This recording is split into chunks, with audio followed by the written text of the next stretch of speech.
మాకు ఎలాంటి ఆస్తులు లేవు. ఇది మా ముగ్గురు నాన్నలేదు. 7 గుంటలు ఉండే. 7 గుంటలు ఉంటే ఫస్ట్ అంటే నేను పుట్టక ముందే ఇది కట్టిరు. ఫస్ట్ మా రోడ్డు హాఫ్ అక్కడి వరకు ఉండే నేను చిన్న ఉన్నప్పుడు.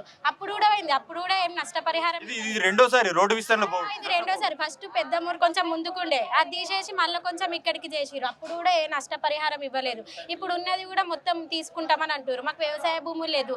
మరి మాకు మున్సిపల్ ఏమన్నా జాబ్స్ ఉన్నాయా? మేము ఏమన్నా గవర్నమెంట్ జాబ్స్ చేస్తున్నామా? మా డాడీ లేడు. ఇప్పుడు నేను పెళ్ళికున్నా, అమలు పని చేసుకొని బతుకుతాం. ఈ రోజు నాకు MBA 4th semester last exam ఉంది. ఇప్పుడు ఆఫ్టర్నూన్ 2కు ఉంది. ఇక్కడ చూస్తేనేమో మా అన్నయ్య పైన ఉన్నాడు. మా అన్నయ్యకి 3 ఆడపిల్లలు ఉన్నారు.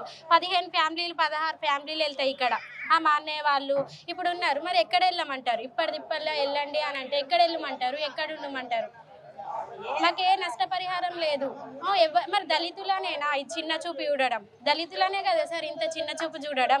ఒక అధికారి వచ్చి మాట్లాడింది లేదు, సర్ది చెప్పింది లేదు, ఇంత ఇంత ఏం చెప్పింది లేదు. డైరెక్ట్ నేను ఈవినింగ్ వచ్చి ఖాళీ చేయండి అని చెప్తే ఎక్కడికైనా వెళ్తాం. నోటీసు నిన్న అంటే ఇచ్చిరమ్మా? నోటీస్ అని ఏం రాలేదు సార్. మొన్న ఇచ్చిరు కానీ తీసుకోలేము సార్.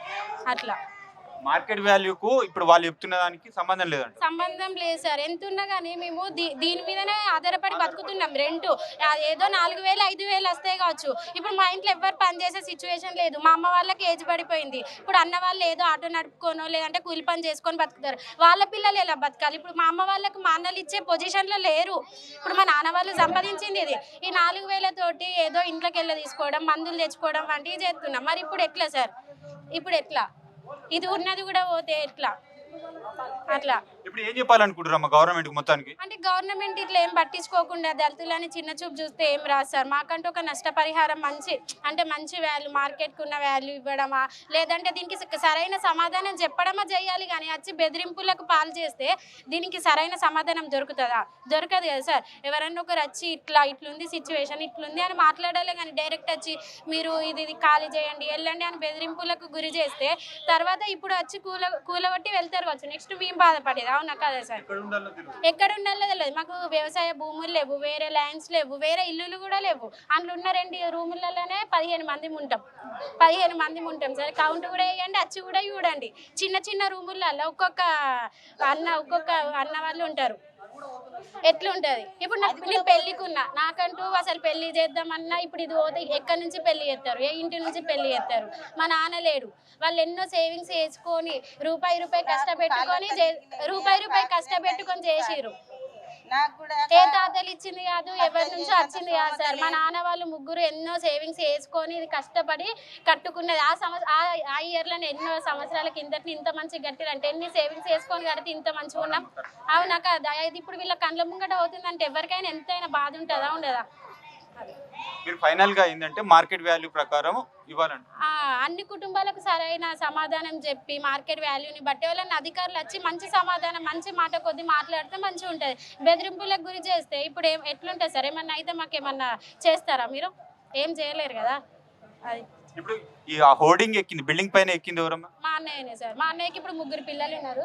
చిన్నమ్మకి హార్ట్ సర్జరీ అయింది. 3 ఆడపిల్లలే ఉన్నారు. ఆయనకు కాలు ఇరిగింది. ఇప్పుడు ఆయనకి ఏమన్నా అయితే ఎవరు సార్? మా డాడీ లేడు. ఇప్పుడు పెద్ద దిక్కు అంటే మా అన్నయ్యకి. ఈ పాపకి మా నాన్న చనిపోయింది సార్. మా నాన్న చనిపోయినప్పుడు ఏ గవర్నమెంట్ నుంచి ఏం రాలేదు. ఈమెకు హార్ట్ సర్జరీ అయింది. ఎవరి దగ్గర నుంచి మేము ఏ సహాయం కోరలేం. ఏ గవర్నమెంట్ నుంచి మాకు ఏ సహాయం రాలేదు. ఏ జాబ్స్ లేవు మాకు. మేము మా కాళ్ళ సంపదతోటి, మా చేతుల కష్టంతో బతికే వాళ్ళం. మమ్మల్ని ఇంత అన్యాయం చేయడం కూడా కరెక్ట్ కాదు.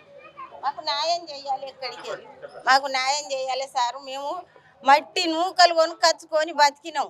మేము కష్టం చేసుకొని కైకిలి గంబడి మేము పెండెత్తి పోసి బతికినాం సారు. కట్టం చేసుకొని సంపాదించుకున్నాం. ఏదో మేము కట్టపడి మేము పిల్లలు చదువుకున్నాం. ఇది ఇంత గూడు వేసుకున్నాం.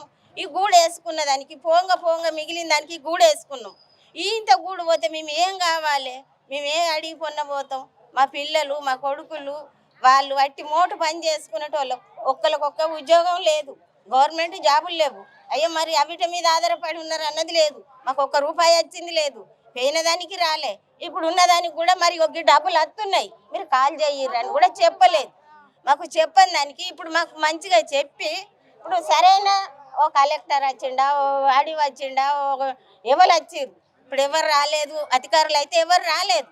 ఇప్పుడు వచ్చి మాకు సమాధానం చెప్పి మాకు సరైన లెక్కలు న్యాయం చేసి మాకేన్నో చూపెట్టి మాకు అన్నమే పెట్టని మన్నే పోయని మామూలు మంచిగా అది కావాలి. ఒక్కటి చెప్పురమ్మా, వేములవాడ పట్టణంలో గుడి ముంగట్ నుండి గత నెల రోజుల నుంచి రోడ్డు విస్తరణ అవుతుంది. అంటే మీకు ఐడియా లేదా మరి ఇది కూడా పోతుంది అని? మాకు ఎట్లా ఐడి ఉంటుంది సార్, ఇవరకు పోయింది కదా, మాకు ఎట్లా ఐడి ఉంటుంది, మరి లోపలికే ఉన్నాయి కదా సార్. మేము అటు వారి దాకా జాగపోవడమే, ఇటు బాయే ఇటు బాయే, ఎగ్గి ఉన్నదే కదా ఇంకా పోతుందా అని అనుకున్నాం. మార్కోట్ వేసుకున్నారు, ఆ వేసుకున్న ప్రకారంగా తీసుకొని మేము కాదంటలేము, దాని గురించి మేము ఇయ్యము అని అంటలేము. దానికి ఎంతనో నష్టపరిహారం ఇచ్చి అది కావాలి, మార్కెట్ వాల్యూ ప్రకారం అదే లెక్కలో మాకు ఇవ్వాలి అంతే. ఇప్పుడు ఎంత ఇస్తారా అనే మీకు ఐడియా ఉంది? వాళ్ళు ఏమైనా చెప్తురా? చెప్పలేదు సార్, చెప్పలేదు. ఈ రోజు మీకు ఏది ఎగ్జామ్ ఉంది అన్నారు? MBA 4th sem last exam ఉంది ఈ రోజు, ఇప్పుడు మధ్యాహ్నం 2కి. మా అన్నయ్యనేమో పైన ఉన్నాడు, ఈ టెన్షన్లో నేను ఎగ్జామ్ ఎక్కడ రాయాలి, ఇది ఎట్లా, అదే టెన్షన్ అవుతుంది అప్పటి నుంచి.